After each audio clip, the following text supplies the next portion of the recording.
성경은 거짓이 없고 무오한 하나님의 말씀입니다. 하나님께서 우리에게 은혜를 베푸시고 하나님의 사랑을 깨닫게 하시기 위해 그 말씀을 우리에게 주신 것이죠. 그렇기 때문에 그 말씀은 언제나 살아있고 우리를 향하여 역사하는 놀라운 하나님의 은혜인 것입니다. 그런데 이 성경을 읽다 보면 성경이 좀처럼 우리에게 이해가 되지 않을 때가 있습니다. 그렇기 때문에 성경을 읽는 방법이 생겨난 것이고, 그래서 성경을 해석하는 여러 가지 방법들을 연구하게 된 것이죠. 대표적인 것이 바로 문화인류학적으로 성경을 읽는 것입니다. 그것은 뭐냐면 성경 말씀을 지금 우리 시대의 우리 기준으로 읽는 것이 아니라 2000년 전에 예수님 당시에 그 이스라엘 지역, 팔레스타인 지역의 문화와 그 풍습들을 바탕으로 성경을 이해하고자 하는 그런 시도라는 것이죠. 오늘 말씀, 예수님께서 씨를 뿌리러 나가는 사람의 비유를 통해 말씀하시는 그 비유 역시 지금 이 시대에 우리의 기준으로 읽는 것이 아니라 그 당시의 사람들이 어떻게 농사를 지었는지 그 당시 사람들의 기준으로 이 성경을 비추어 읽어보는 것이죠. 예수님께서 천국에 대해 비유로 말씀하시는데 씨를 뿌리러 나가는 사람의 비유로 말씀하시면서 그 씨를 뿌린 씨앗이 4가지 종류의 밭에 떨어지는 것을 우리에게 말씀하고 있습니다. 여러분, 여기에 앉아 계신 많은 분들이 농사를 지어 보셨을 텐데 농사 짓는 방법이 어떻습니까? 농사 짓는 방법은 시간이 흐르면 흐를수록, 문명이 발달하면 발달할수록 그 방법이 점점 발달하는 것을 볼 수가 있습니다. 원래 벼를 키우는 것도 그렇잖아요. 요즘에야 논에 물을 대고 모판에서 모가 자란 다음에 그 모를 옮겨 심는 모내기 방법으로 논에다가 벼를 키우지만, 지금도 그냥 씨만 뿌리면 잘 자라는 동남아시아 지역에서는 벼를 키울 때 모내기를 하는 게 아니라 그냥 씨를 뿌려놓고 기다린다고 합니다. 휘휘 뿌리고 그 다음에 기다리는 것이 농사의 전부라는 것이죠. 고대 팔레스타인 지역도 크게 다르지 않았습니다. 농사를 지을 때 사람은 그저 밭에 나가서 어디든 그곳에 땅이 있으면 씨앗을 휘휘 뿌린 다음에 기다리게 되는 것이죠. 휘휘 뿌리다 보면 씨앗은 여러 곳에 떨어지게 됩니다. 좋은 땅에만 떨어졌으면 좋겠는데 씨앗이 바람을 타고 날아가서 길가에 떨어지기도 하고 돌밭 가운데 떨어지기도 하고 가시덤불이 막고 있는 그 밑에 떨어지기도 합니다. 그렇기 때문에 씨를 뿌리는 사람이 상당히 중요하다는 것을 우리는 알 수가 있습니다. 모든 농사에 씨앗이 열매를 맺기 위해서는 제일 중요한 게 씨를 뿌리는 사람이 있어야 한다는 것이죠. 어느 누가 씨를 뿌리지 않는다면 농사에서 결실은 결코 얻을 수가 없는 것입니다. 씨앗이 혼자서 뿌리 내리고 열매 맺는 경우는 극히 드물죠. 바람을 타고 오더라도 바람이 옮겨다 주기 때문에 씨앗은 열매를 맺을 수가 있는 것입니다. 그렇기 때문에 혼자서 뿌리 내리고 혼자 열매 맺는 그런 씨앗은 있을 수가 없습니다. 누가 되었든지 간에 뿌리는 사람이 있어야만 하는 것이죠. 하나님께서는 예수 그리스도를 통해 내 아버지는 농부다 이렇게 말씀하시면서 씨 뿌리는 자의 수고로움을 항상 염두에 두셨던 것을 우리가 기억을 합니다. 여러분, 씨 뿌리는 자는 어떻게 해야 합니까? 어떻게 되었든지 간에 무조건 뿌려야 한다는 것이죠. 뿌리는 사람은 뿌릴 뿐입니다. 자라게 하시는 분은 하나님이신 것이죠. 우리가 해야 할 일은 무엇입니까? 복음의 씨앗을 뿌려야 한다는 것이죠. 내가 보면서 이 밭은 좋네, 이 밭은 좋지 못하네, 밭을 평가하는 것이 아니라 우리가 맡은 사명은 그저 하나님의 말씀을 뿌려야만 한다는 것입니다. 복음을 전하는 일, 사람의 생각이나 사람의 판단에 따르는 것이 아니죠. 그저 하는 것입니다. 뿌리는 사람은 밭을 가리지 않아야 하고 그냥 뿌려야만 하는 것입니다. 또한 뿌린 씨앗이 한 해 열매를 맺지 못했다고 해서 낙심하고 좌절하고 더 이상 뿌리지 않고 농사 짓지 않는 것이 아니라 한 해 농사를 망쳤다고 하더라도 다음 해에는 더 풍성한 열매를 맺을 것을 기대하면서 낙심하지 않고 계속해서 씨를 뿌려야 한다는 것이죠.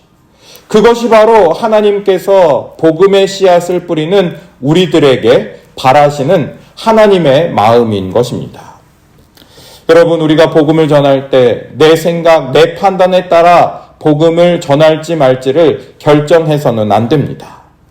너는 말씀을 전파하라. 때를 얻든지 못 얻든지 항상 힘쓰라 하시는 이 말씀을 붙들고 우리는 언제나 복음의 씨앗을 뿌려야만 하는 것입니다.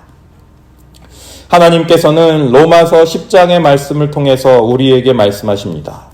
누구든지 주의 이름을 부르는 자는 구원을 받으리라.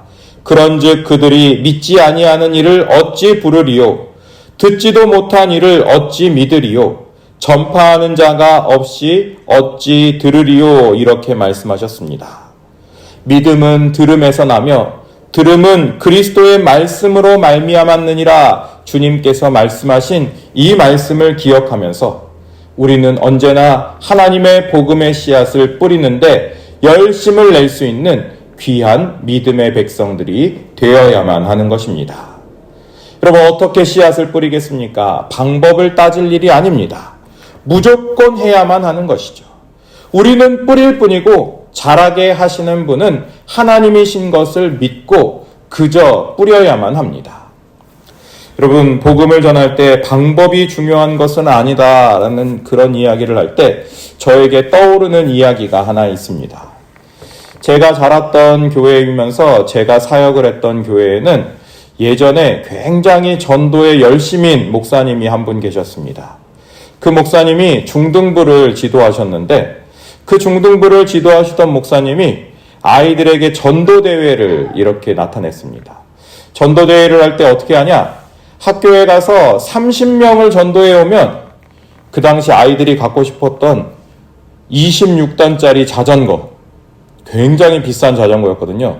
그 자전거를 한 대씩 주겠다 이렇게 이야기를 했습니다. 그러면서 이게 예배당 이 앞에다가요 자전거를 갖다가 걸어놨어요. 정말 실제 자전거를 갖다 놓고 30명 전도해 오는 애가 있으면 이거 떼서 주겠다 이렇게 얘기를 하니까 이게 눈에 보이면 마음이 동한다고 아이들이 그걸 보면서 정말로 전도에 열심을 내는 겁니다.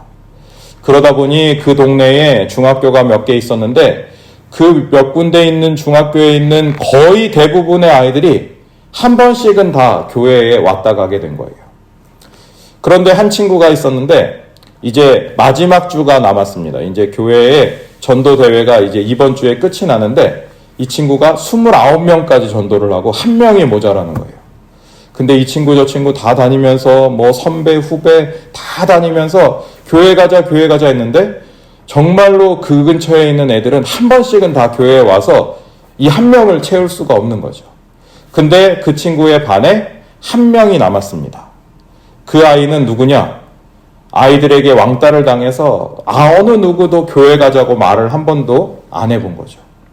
근데 이 친구는요, 자전거를 받아야 되는데 마음이 급하니까요, 아무에게 말도 안 걸던 그 왕따 친구에게 얘기를 하게 된 거죠. 그 친구밖에 안 남았으니까.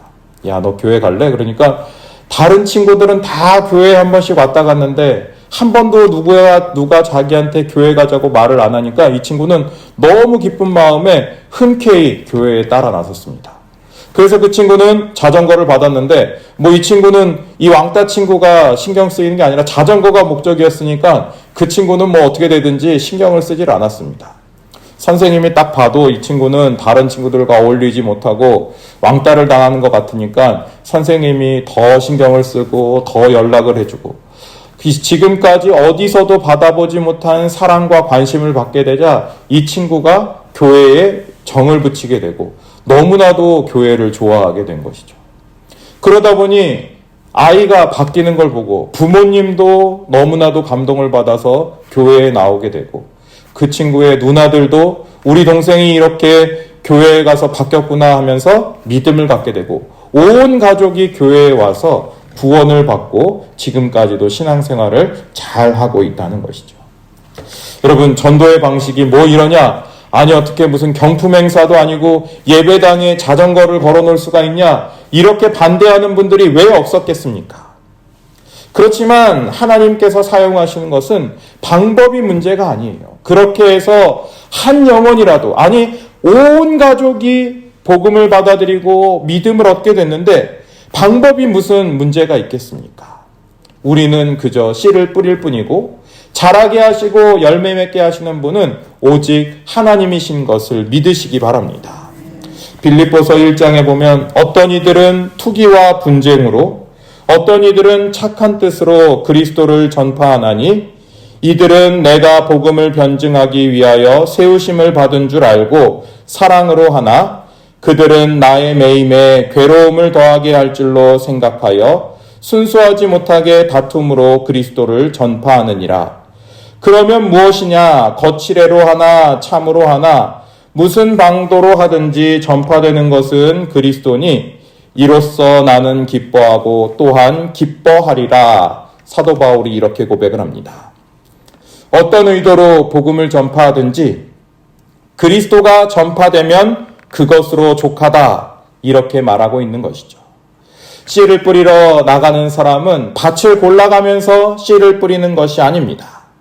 바람에 날려가든 어디든 씨앗은 심겨지고 그저 씨를 뿌리는 사람의 충성과 헌신을 통해 씨앗은 열매를 맺게 되는 것입니다.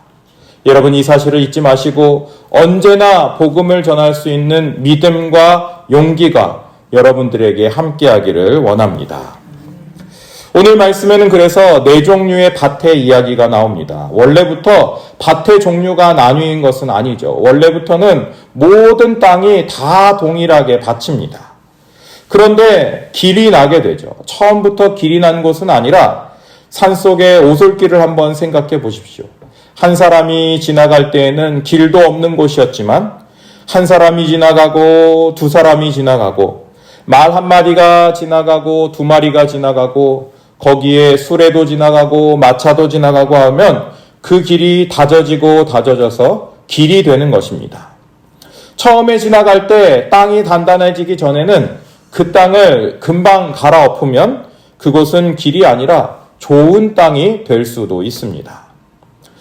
이처럼 마음의 밭을 굳게 만드는 것이 지나갈 때 하나니까 한 사람이니까 내버려두면 그것이 우리의 마음을 굳게 만들어서 단단해지고 길이 되는 것입니다.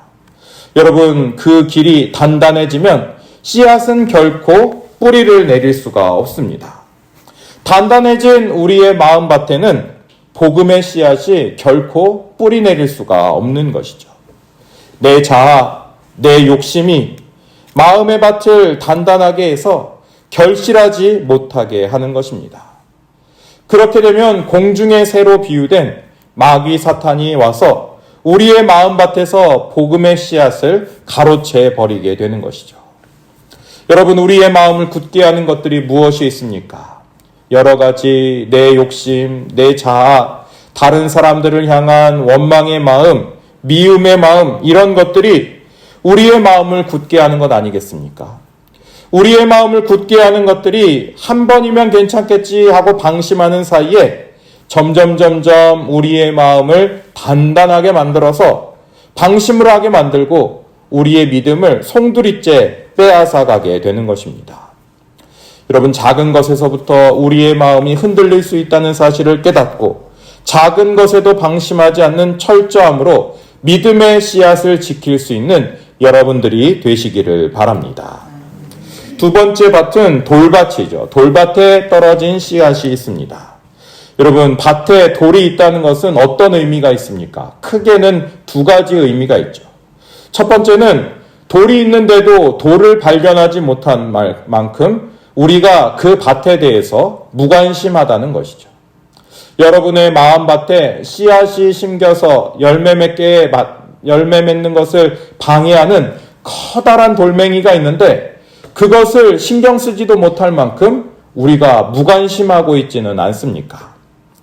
또 다른 하나는 우리의 마음밭에 씨앗이 뿌리내리지 못하도록 막는 커다란 바위가 있는데 그것을 우리가 치우지 않을 만큼 게으르지는 않는지 우리의 마음을 돌아보아야 한다는 것이죠. 여러분, 우리가 무관심하든지 게으르든지 두 가지 모두가 다 문제입니다. 밭에 믿음의 씨앗이 뿌리내리지 못하게 하는 돌이 있다면 그것은 반드시 치워야만 하는 것입니다. 그것을 치우는 수고와 노력이 우리에게 있어야만 하는 것이죠. 단단하면 단단할수록, 무거우면 무거울수록, 커다라면 커다랄수록 치우는데 힘과 노력과 수고가 필요한 것이죠. 여러분, 내 마음에 치워버려야 하는데 치우지 못하는 돌과 같은 방해물들이 있습니까? 믿음이 자리 잡는데 우리가 방해되는 두려움이 있습니까? 아니면 근심과 걱정이 있습니까? 복음에 대한 무관심으로 치워야 할 것들을 발견하지 못하고 있는 것은 아닙니까? 여러분, 우리의 마음을 돌아보지 못하고 무가치하게 여기는 것들이 마음밭에 가득하다면 우리의 마음밭에는 결코 믿음의 씨앗은 뿌리 내릴 수가 없는 것입니다. 땀과 눈물을 흘리며 치워야 하는 그 수고로움을 피하는 것은 우리의 믿음이 성장하는데 전혀 도움이 되지 않습니다. 뜨거운 태양과 같은 시련이 닥쳐오면 씨앗을 자라게 하는 은혜가 말라버리게 되는 것이죠. 그러면서 우리의 마음밭에 심겨진 복음의 씨앗 역시 동시에 말라 비틀어져 죽어버리게 되는 것입니다. 여러분, 잊지 마십시오. 무관심하지 말고 게으르지 말고 우리의 마음밭에 작은 돌멩이라도 하나 있으면 그것을 치워버려서 하나님의 말씀의 씨앗이 뿌리 내리고 열매 맺게 하는데 열심을 낼 수 있는 여러분들 모두가 되시기를 바랍니다. 세 번째 밭에는 가시떨기가 있습니다. 말씀의 씨앗이 떨어질 때 그가 말씀의 씨앗이 자라면 가시도 함께 자라는 것이죠. 처음에 자랄 때는 이것이 말씀이 자라는 건지 가시떨기가 자라는 건지 잘 모릅니다. 그렇지만 자라면서 결정적인 순간이 오면 씨앗과 가시떨기는 차이가 나게 되는 것이죠. 우리의 믿음이 그렇습니다. 평범할 때는 알 수가 없죠. 우리가 순조롭게 지나가고 평안할 때는 내 믿음이 굳건한지 연약한지 알 수가 없습니다. 그렇지만 우리의 마음에 시련이 닥쳐오면 내가 가진 믿음이 진짜인지 가짜인지가 판가름 나게 된다는 것이죠. 진짜 믿음은 시련이 닥쳐올 때 알 수가 있는 것입니다. 여러분, 여기에서 가시덤불이 뜻하는 것은 무엇입니까? 성경에 말씀하기를 이생의 염려와 재물과 향락의 마음을 빼앗기는 것을 의미합니다. 걱정과 근심, 하나님 없이 사는 삶이 우리를 가로막아서 말씀이 제대로 자라지를 못하게 되는 것이죠. 시간이 지나가면서 점점 말씀의 씨앗은 가시덤불에 파묻혀서 죽게 된다는 것입니다. 여러분, 우리의 마음속에 염려와 근심이 있습니까? 그 모든 염려와 근심은 하나님을 믿지 못하는 데서 시작되는 것입니다. 여러분, 우리가 걱정하는 걱정거리를 어떤 심리학과에서 조사를 했다고 그래요. 그 걱정거리를 조사해 보니까 그 걱정거리 가운데 40%는 절대로 일어나지 않을 일을 걱정하고 있다는 겁니다. 그리고 30%는 이미 지나가 버린 일을 걱정하고 있다는 것이죠. 그리고 22%는 너무너무 사소해서 걱정하지 않아도 될 일을 걱정한다는 겁니다. 그리고 4%는 내가 어떻게 해도 바꿀 수 없는 일을 걱정하고 있다는 것이죠. 이렇게 따져보면 40%, 30%, 22%, 4%를 더하니까 96%입니다. 그 말은 뭐예요? 나머지 4%만이 우리가 대처할 수 있는 진짜 걱정거리로다 그렇게 이야기를 한다는 겁니다. 96%가 결국에는 쓸데없는 걱정거리를 우리가 걱정하고 있다는 것입니다. 여러분, 무엇을 염려하고 계십니까? 염려와 걱정은 우리 하나님께 맡기시기를 바랍니다. 우리의 마음밭에서 우리를 염려하게 만들고 걱정하게 만드는 그 가시떨기를 다 제거해 버릴 수 있기를 원합니다. 이것이 우리가 이 밭에서 믿음의 열매에 좋은 열매를 맺을 수 있는 확실한 방법입니다. 언제나 염려와 걱정은 주님께 맡기고 평안함으로 귀한 믿음의 씨앗을 뿌리내릴 수 있는 여러분들이 되시기를 바랍니다. 마지막 네 번째는 좋은 땅이 나타납니다. 이 좋은 밭은 그냥 되는 게 아니죠. 모든 사람의 수고와 노력이 있을 때 우리의 마음밭이 좋은 밭이 될 줄로 믿습니다. 땅을 가는 수고가 있어야 되고 땀을 흘리는 노력이 있어야 합니다. 돌멩이가 있으면 그 돌멩이를 치워야 하고 가시덤불이 자라나거나 잡초가 자라나면 그것을 뿌리 뽑아야만 하는 것이죠. 좋은 땅을 만들기 위해 수고로움과 애쓰는 것이 있어야 믿음의 씨앗이 뿌리 내려서 100배, 60배, 30배의 결실을 맺을 수가 있다는 것입니다. 길가가 되기 전에 땅을 갈아엎어버리는 수고와 노력을 하고 부드럽게 하고 걸음을 줘야만 하는 것입니다. 여러분, 은혜를 받고 싶습니까? 은혜를 받고 싶으면 우리는 은혜의 자리에 나와야만 합니다. 여러분, 우리가 하나님의 말씀의 씨앗이 뿌리내리기를 원합니까? 그렇다면 말씀의 자리에 나와야 하는 것이죠. 예배의 자리에서 말씀이 선포될 때 그 말씀의 자리를 사모할 수 있는 은혜가 여러분들에게 있기를 원합니다.